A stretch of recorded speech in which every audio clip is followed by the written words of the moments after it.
Well, welcome to our Tuesday live leadership chats. Today I'm talking with Phil Meulman, who's the Senior Minister of GWAC Church in Melbourne, and he's also one of our CCI Board members. And today we're talking around leading teams and also leading self during this time. My name is Kylie Butler and I'm part of Christian Coaching Institute, which is Australia's leading Christian coaching organisation. And we've been coaching and training leaders in coaching for over 10 years now. So Phil, welcome to this Leadership Live. It is so great to have you. Before we jump into today's topic, Phil, why don't you tell us a little bit about who you are, the role that you're fulfilling, and what is it that you love doing? Well, hi, Kylie. Thanks for having me. It's good to be here. I'm Phil Meulman, and I'm a minister, and that's just a part of what who I am. And I've been ministering or pastoring at Glen Anglican Church, GWAC, since 2019. And that was I started 5 weeks before we went into lockdown. So I don't really know the church that well, the church community that well as a result. So I've loved getting to know the people as best I can, either over Zoom or over phone calls and so on. But what I really love doing when I can is going sailing. And during this whole lockdown time in particular, trying to keep connected with my own family. And that's mostly because we've been distanced from each other over Zoom, and we would have a Zoom call each week when we play silly games and just hang out on Zoom. That's been a lot of fun, just trying to keep connected. So yeah. There is a thing called Zoom fatigue, isn't there? Totally. And yes, so there has been the odd occasion, particularly this last lockdown, where we're just too tired to Zoom actually. But we just replace that with a quick phone call sometimes. Yeah. So good. Yeah. And so in this time, I'd love to hear more about what have you done to keep your team connected during this time? Okay, so at GWAC we have a kind of a largish staff team, up to 11 can be there when we gather. But during the whole of lockdown, we've managed to keep connected over Zoom or Teams now. But this last lockdown in particular, it's been a daily catch-up. We start our day with a devotion, reading of the Bible, and someone bringing something to share. Usually I bring the Bible study along or something. And we sit around and talk about that. And then we move into really mundane things. What's happening today? And we just go round the circle and we listen to what each other's doing. Most of it a lot of it's the same, phone calls or preparing this or preparing that. But I just feel it's a really important thing to do to keep us connected, to just, see that in the mundane stuff, things are going on. Mm-hmm.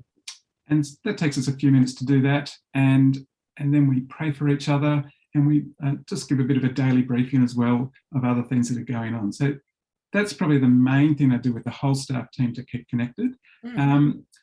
But also in this last lockdown and in recent weeks when it's just started to warm up a bit more, I've been getting out and about and meeting with the staff privately. That sounds a bit off, doesn't it? But just one-to-one, go for a walk and get a coffee, take the mask off and go for a walk around the block and just talk with them, pray with them, see how they're doing, anything they want to talk about, and go from there.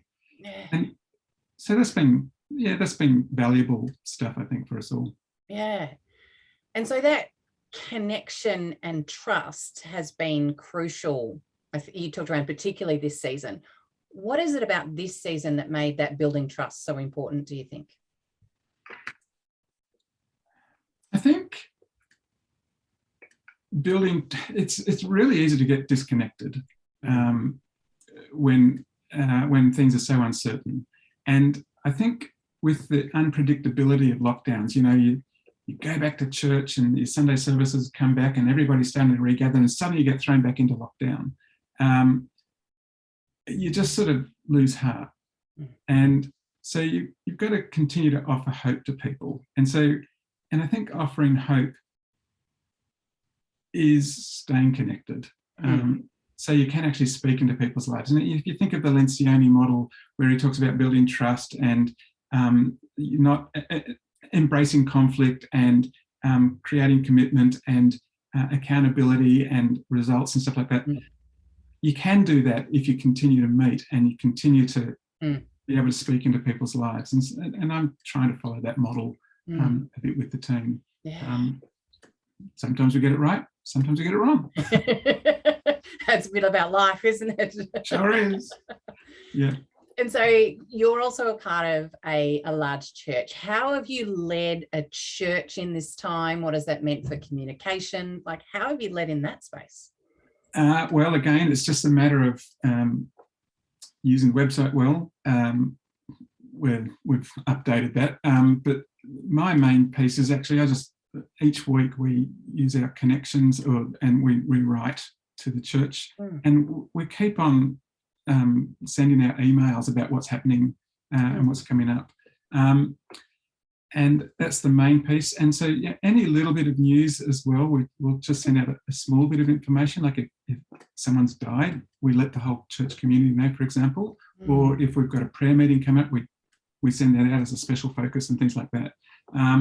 But we just generally send out mundane news as well, just trying to keep people connected. Now, I don't know how many people read it, but at least we can't say we haven't communicated. And I remember when I was at college, one of our lecturers, when we were doing leadership, actually said, you just got to keep on communicating, communicate. Yes. And when someone says enough, then you maybe know that the message is getting through. No one has ever said enough to me. So that's just really important. And it's not just me that's sending out the information, it's the staff team is doing that as well.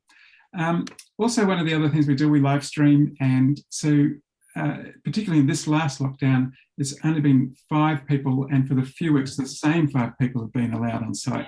And so I've really taken an interest in trying to communicate and publicly thank those people who've given their time up, because, it's no small thing running a live stream to the church community to keep us connected. So thanking people publicly and thanking them privately as well has been a really important thing. So, even care packages, just to acknowledge just the work that people are doing, because, it's just been such an important thing for us at this time. Yeah. What about for yourself? How have you led yourself? How have you coped during this time, and in particular this lockdown? Yeah, well, when lockdown 6 came along, I think that was pretty hard. For me, it was the hardest of the lockdowns I've had to endure. And possibly because I thought when we went back into lockdown, it was only going to be short. I think they indicated it was only going to be 7 days or something, didn't they, or 2 weeks. And it's just gone on and on and on.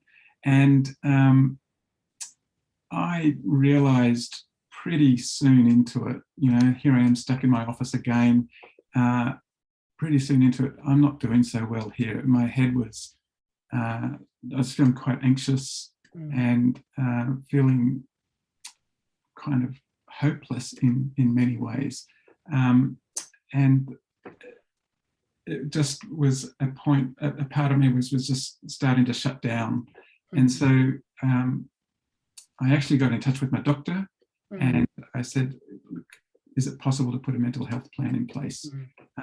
Because these are the things that I was sort of feeling, and I was feeling uncertain. And I remember seeing a job for a funeral director coming up, and I thought, I think I could do that. And so the speak wasn't good. The negative self-talk wasn't good. So anyway, I got a mental health plan in place, and I got onto a Christian psychologist, and that has been really, really good, because he's just reminded me that I'm okay. It's, what you're going through is pretty normal in many ways.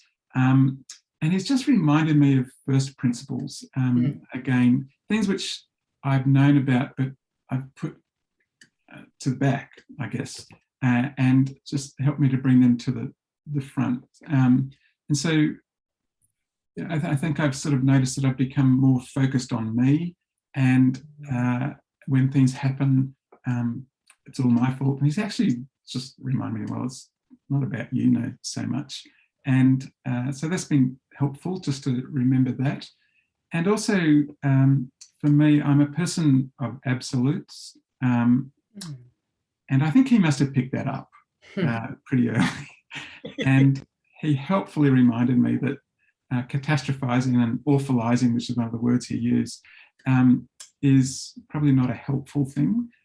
So using absolute, like absolutes like we're never going to come out of lockdown is just not a helpful statement. And so it's just been helpful in helping me to reframe that sort of thinking and think about the possibilities and stuff like that. And in addition to that, I think the big picture, and so the big picture has been blown out of proportion. We'll never get back to normal or all that sort of stuff. And just breaking all these things down into little steps so you can manage things better. And that's actually been really helpful in terms of my own mental health, my own reframing, and my own talking with the staff team about how we manage ourselves as we come out of lockdown. Yeah. And so as we start to come out of lockdown slowly, obviously New South Wales is starting a little bit earlier than us today. Very jealous. Yeah, I think we all are. Yeah. What encouragement have you got for Christian leaders in this season as they continue to navigate going forward? Remember at the beginning of COVID last year, the Queen put a speech out and she said, better days will return. And I think that's actually my hope, is that better days will return. And one of the things I think I'm really looking forward to is regathering. And so I'm trying to imagine with the staff team what our first regathering will be like, and hopeful it'll be on the November the 7th. And what are the things we need to put in place for that to happen? So we can do little things along the way and get excited about it.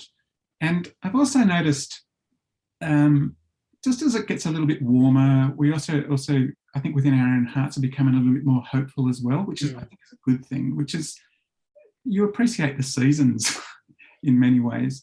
And so I'm just trying to work with the team and with the members of the church as well, just helping us to think about coming back together and that day of regathering. I think it'll be wonderful.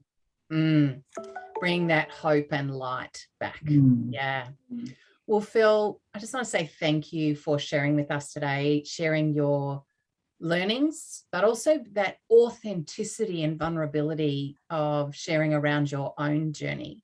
Because I think there's many leaders that are experiencing different levels of mental health or mental wellness in this season, and we often feel that we're really isolated and only us is experiencing that. And so to be able to hear that from Christian leaders brings us encouragement and hope to be able to do something about that as well. And so if you are watching this today and you might be experiencing or concerned around your own well-being, we do encourage you to get an appointment with your doctor and see whether a mental health plan might be a really good thing for you to put into place. There is plenty of support that is available to you. So make sure you reach out to appropriate spaces for that. So thank you, Phil, for sharing with us today. It's been great to have you. And for those of you who are watching, we look forward to seeing you next Tuesday at 1 o'clock. Have a great day. Thanks, everyone. See ya.